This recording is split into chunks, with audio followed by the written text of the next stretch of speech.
আমার যতদূর মনে হয় যে আমার কাজকর্মে এবং কথাবার্তায় একটা শ্রেণী খুব বিপদে পড়ছে, সেই জন্য বলছি যে এই কথা দ্বারা ইডি বা সিবিআই প্রভাবিত হতে পারে, এরকম এটাও বলা হয়েছে। মানে এইভাবে চলে যাচ্ছে সব সুপ্রিম কোর্টে, সম্ভব কি? মানে আপনি আগেও অভিযোগ সেই যাদের প্রভাবিত হওয়ার কথা বলছেন তারা ডিসাইড করুন যে তারা প্রভাবিত হচ্ছেন কি হচ্ছেন না। ঠিক আছে, একটা কথাতেই যে একটা অথরিটির সঙ্গে সঙ্গে প্রভাবিত হয়ে যাবে এসব আষাঢ়ে গল্প, তো এগুলো তো হয় না। গত কয়েক দশকের কলকাতা হাইকোর্টের ইতিহাসে এরকম থেকে যে হাইকোর্টের বিচারপতিদের এইভাবে সরাসরি আক্রমণ করতে রাজনৈতিক ব্যক্তিত্ব,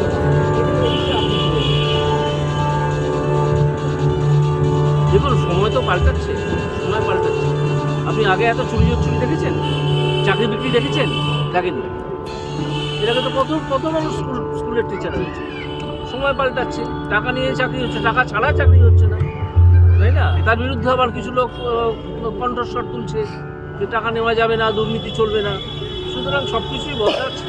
তার মধ্যে থেকে যদি এটাও হয় নতুন করে হবে, আমাদের তো তাতে আপত্তি করার কিছু নেই, নিশ্চয়ই হবে। আপনি এই অনুষ্ঠানে বললেন যে যতটুকু টাকা তোমার গুরু ভাইয়ের উদ্দেশ্যে আপনি উদাহরণ দিয়ে বলেছেন, যতটুকু টাকা তোমার কাছে পাঠানো হয়েছে সেটা সৎ ব্যবহার করবে।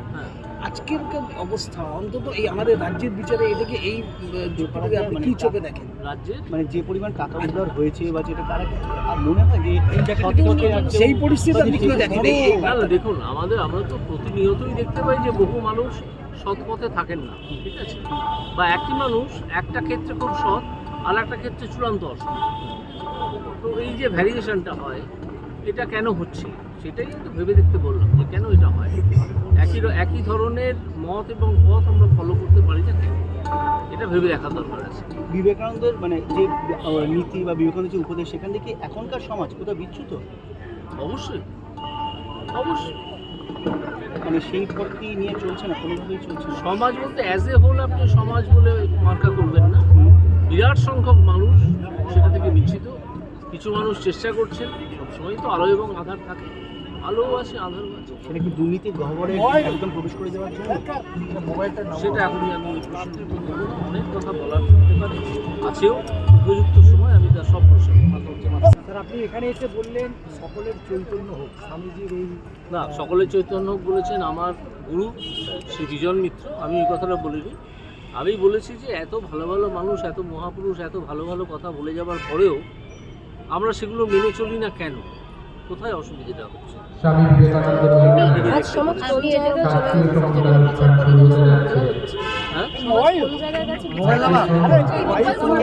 না, বিচারপতিদের নামে মামলা হতে পারে না এমন নয়। যদি সেই বিচারপতি সেরকম সত্যিই কোনো অপরাধ করে থাকেন তাহলে তার বিরুদ্ধে সে মামলা হতে পারে, কিন্তু বিচারপতি একটা ইমিউনিটি একটা তার থাকে কনস্টিটিউশনাল, সেই ধরনের মামলা হতে পারে না, কিন্তু অন্য ধরনের মামলা হতে পারে। কিন্তু স্যার আজকে অভিযোগ করে বিষয়টা খতিয়ে দেখা উচিত।